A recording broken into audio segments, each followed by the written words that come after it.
na pwedeng-pwede sa tag-ulan at yung rain or shine siya, baka ito hinahanap nyo, no? Maliliit na tinik, ano, na hindi naman ganun katulis, ano, po yung nagiging proteksyon ng halaman, ano, para po dun sa mga sa paglilinis ng hangin, sa pag-absorb ng mga. Hello everyone! This is Shermy Sinabi ni Dino Park and Eco Garden, and welcome back sa ating YouTube channel. And for today's video, ayan, nag-uulan na naman ngayon, ano, at maambon pa rin.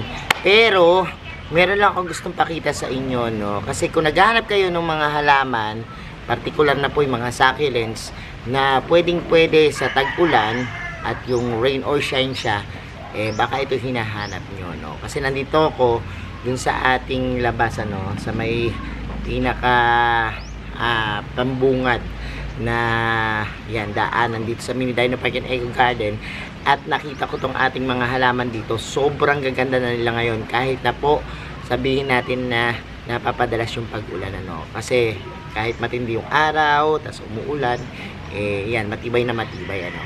Yan po yung pag-usapan natin ngayong araw na to. Pakita ko sa inyo yan, and kung ready na kayo mga ka-MVP, tutok lang po.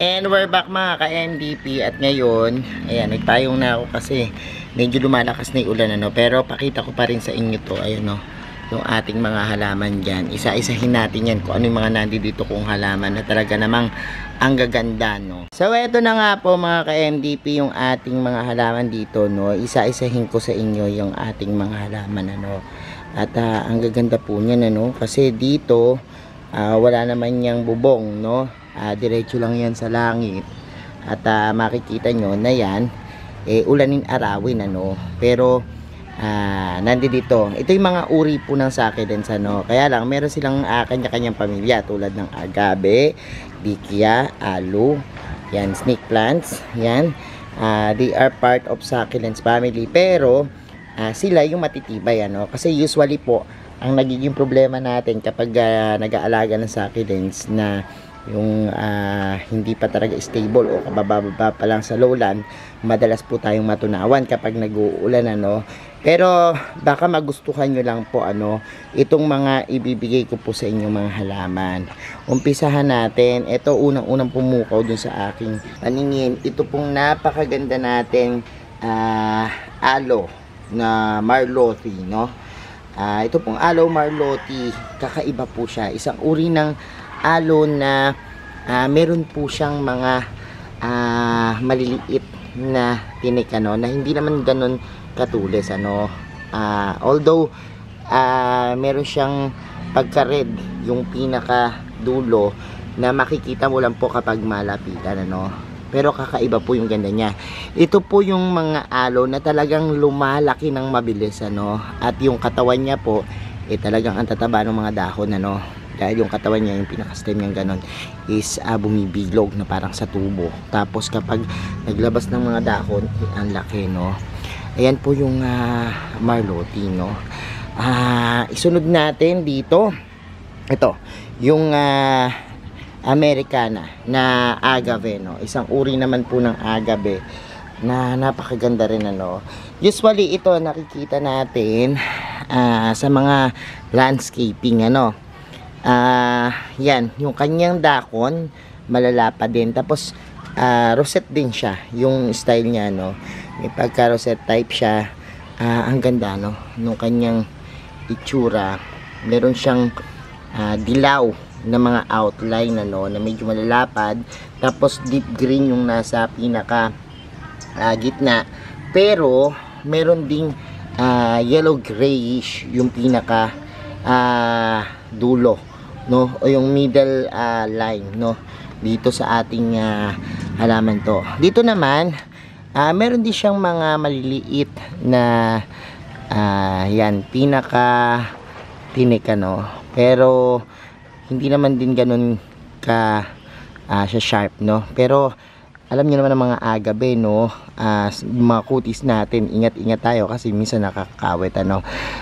Iwas lang po ito dun sa mga dadaan, no? Yung malapit sa siksikan na daan or makitid na pasilyo. Huwag niyong ilagay yan, ano. Kung malapad yung space niyo, okay lang din, no? At eto, napakaganda niyan. Kasi ito lumalaki rin ng sobrang laki, no.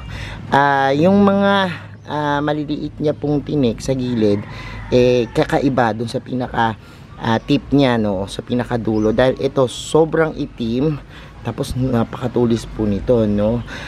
Yan po yung mga matutulis na bagay na yan, yan po yung nagiging proteksyon ng halaman, ano, para po dun sa mga kumakain ng mga plants na animals, no, or sa mga tao na gustong sirain sila, kung halimbawang lalakad or tatapakan, mga ganyan.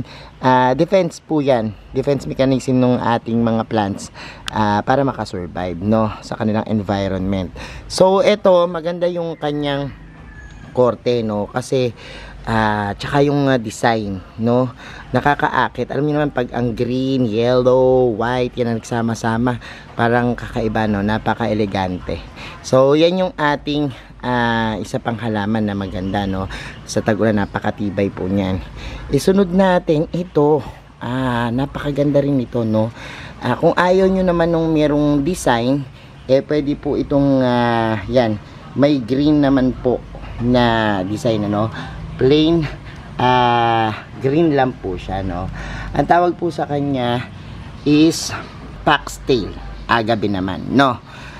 Yung foxtail agave, maganda yung kanyang design, no, kasi parang ano siya, ulo ng pinya, no.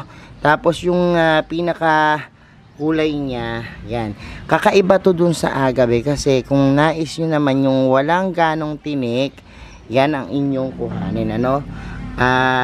Hindi sharp yung kanyang mga gilid, unlike nung previous nating pinakita sa inyo. Ito talagang smooth lang, pero yung pinakadulo niya po, ayan, meron, ano, merong konti, pero hindi rin ganun ka-sharp, unlike nito talaga, no. Yan po, napakaganda nitong foxtail agave, no.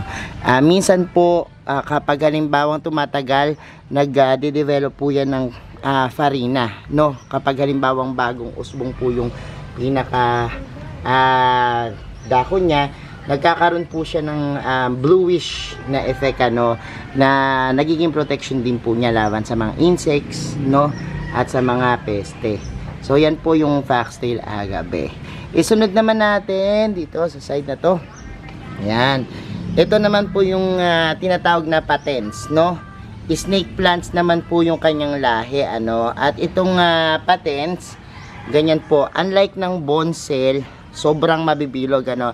Pero this one, yung kanya pong tayo, ganun din, same ng bonsel, kaya lang po merong mga guhit, ano, no, may mga guhit.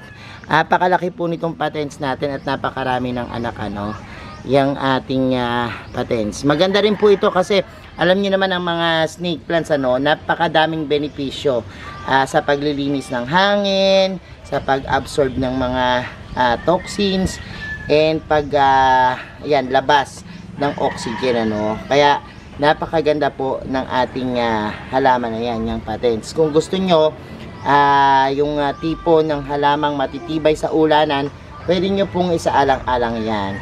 Isunod na po natin tong ating agape potato ram, no.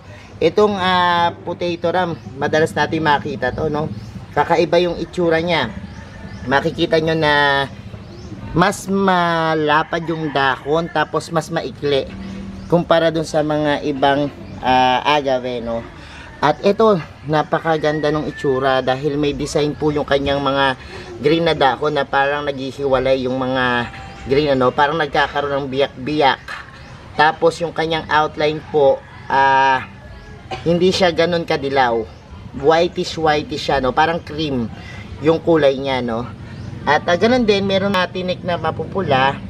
At doon sa pinakadulo, mas sharp po, ano, yung kanyang pinakatinik, no? Pero sabi ko nga sa inyo, mukha siyang bulaklak, ano? Although dahon yung mga ito, mukhang bulaklak yung ating halaman, ano. Isunod na natin. Nako, napakaganda rin ito. Ito naman po yung ating yan, Brazilian moonshine. Ito pong isa na to, no. Actually, dalawa yan sa isang pot, ano.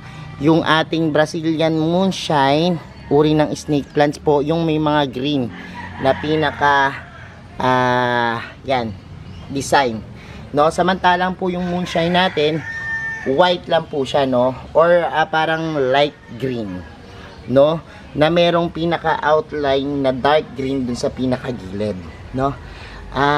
Maganda rin po siya ang mga snake plants, pwede yan sa ulaning arawin, ano.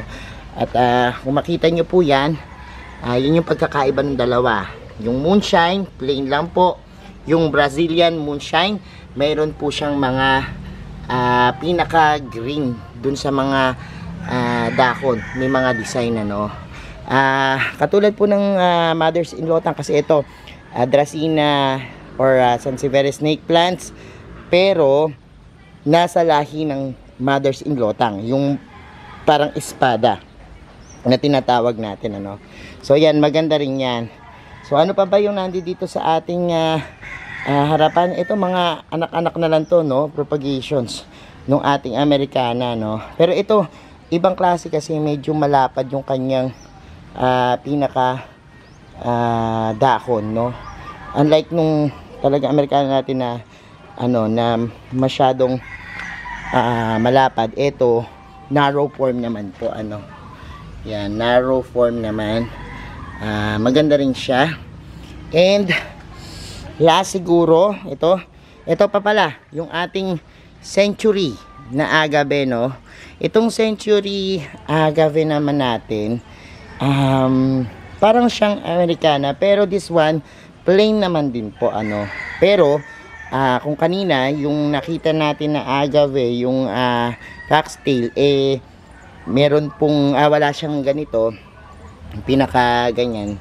Ito naman mahaba siya, pero meron din doon sa mga gilid, ano, tsaka dito sa dulo. Tapos katulad din nun nung ating foxtail, nagde-develop din siya ng farina, ayan, no, doon sa pinaka dahon, ano. Kakulay din niya yan, kaya lang iba yung forma niya. Kasi doon malinis, walang tinik yung foxtail natin. Pero this one, yung century, meron po siyang mga tinik-tinik, ano. And ayan, tapos huling-huli, itong ayan, naku, napakaganda at napaka-lush, ano, napakadami ng tumubo. Sabi ko sa inyo, ulanin, arawin, magiging ganyan na, no. Hindi siya masyadong maarte. This one is aloe maculata naman, ano, yung ating halaman na yan. Ito, parang aloe vera kung titingnan mo, pero mas dark siya, no. Tapos mas matigas, no. Mas matigas siya, sobrang hard, kaya naman antibay, no. Napakaganda rin yan na house plants, no, kasi ito pwede rin to sa loob ng bahay, ano. Napaka versatile ng mga halamang ito, no. Pero sabi ko nga sa inyo, mas maganda sila kung halimbawa nasa labas, kasi nadidiligan sila ng rainwater, at the same time nagbibigyan ng enough na sunlight, ano. So this one, yung huling-huli, yan yung dikya, no, yung ating dark na dikya, yung parang black. Mas nagiging black pa po ito pag matindi yung init, ano. Kaya lang po, sabi ko nga sa inyo, medyo maingat kasi ito may mga parang thorns, no, sa gilid. Kaya lang maganda po siya, no, na tingnan kapag halimbawa nasa labas. Wag lang po palalapitin yung mga bata, ano, tsaka yung mga alaga nyo, baka matusok-tusok, ano. Medyo ilayo nyo sila. Yan, kita nyo, this one is so beautiful, napakaganda. Kita nyo, ang dami sa isang pot, napakarami, no, at talagang nag-usbungan na po yung ating mga halaman dyan. So ayan po yung ating mga halaman dito sa ating garden, sa may pinakalabas natin, ano. At kung naghahanap kayo nung ganyang klase ng halaman, yan po yung mga pinakita ko sa inyo. Itanong nyo sa mga garden shop na malapit sa inyo kung meron silang tinda, no. At yan, magandang ipan-display kasi ito. Kung halimbawang maluwag yung area nyo lang naman, pwede na makapag bigay na magandang atraksyon, dahil ito lumalaki po talaga yung mga halaman na yan. So, ayan mga ka-MDP, napanood nyo na yung ating video for today. And I'm sure nabusog ko yung mga mata nyo, no, sa magagandang halaman na pinakita ko sa inyo. And pwede nyo pong isaalang-alang yan, ano, kapag mag-aalaga kayo at gusto nyo nung ganito katitibay na halaman. Salamat ng maraming sa lahat na nagla-like, nag-share at nagko-comment na ating video. At sa mga hindi pa po nag-subscribe sa ating YouTube channel, kung bet na bet nyo pigantong usapan, plants and gardening, mag-subscribe na po kayo. Huwag nyo pong kalimutan i-hit yung notification bell para laging updated sa aming latest uploads, pati po sa iba't iba nating social media accounts, sa ating TikTok, Instagram, Facebook pages. Search na po Hermes Unaho or Mini Dino Park and Eco Garden, makikita nyo na yan. Salamat ng maraming mga ka-MDP, and this is Hermes Unaho, nagsasabi sa inyo ng happy planting. Bye!